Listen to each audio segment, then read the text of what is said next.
3 મહિના પહેલા અમદાવાદ ક્રાઇમ બ્રાન્ચના કેમ્પસમાં મહિલા તબીબ વૈશાલી જોશીએ આત્મહત્યા કરી હતી. જે બાદ પીઆઈ બીકે ખાચર સામે ગુનો નોંધાતા તેઓ ફરાર થઈ ગયા હતા.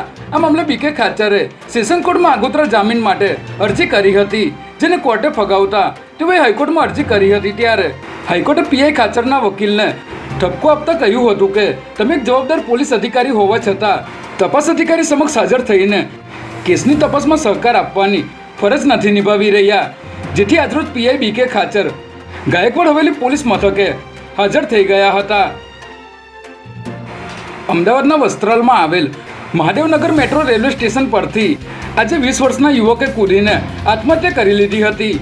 જેમાં અમરાઈવાડી વિસ્તારમાં રહેતો ધ્રુવ પરમાર નામનો 20 વર્ષીય યુવક મહાદેવનગર મેટ્રો સ્ટેશન પાસે પહોંચ્યો હતો અને અંદાજે 40 ફૂટ ઊંચેથી કૂદકો મારી આત્મહત્યા કરી લીધી હતી. સમગ્ર બનાવની જાણ થતાં રામોલ પોલીસ ઘટના સ્થળે પહોંચી હતી અને હાલ પોલીસે અકસ્માતે મોતનો ગુનો નોંધી આત્મહત્યા પાછળનું કારણ જાણવાના પ્રયાસો હાથ ધર્યા છે.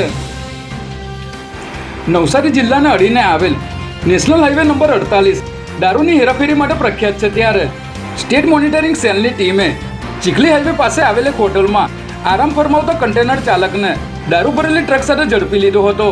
જેમાં પોલીસે આ ટ્રકમાંથી 9 લાખ ઉપરાંતની કિંમતનો દારૂનો મોટો જથ્થો જપ્ત કર્યો છે. જ્યારે ટ્રક ચાલક અજીત યાદવની ધરપકડ કરી આ દારૂનો જથ્થો ભરાવી આપનાર અને દારૂનો જથ્થો મગાવી આપનાર સહિત 3 આરોપીને ભાગેડુ જાહેર કરી તમામને ઝડપી લેવા ચક્રો ગતિમાન કર્યા છે.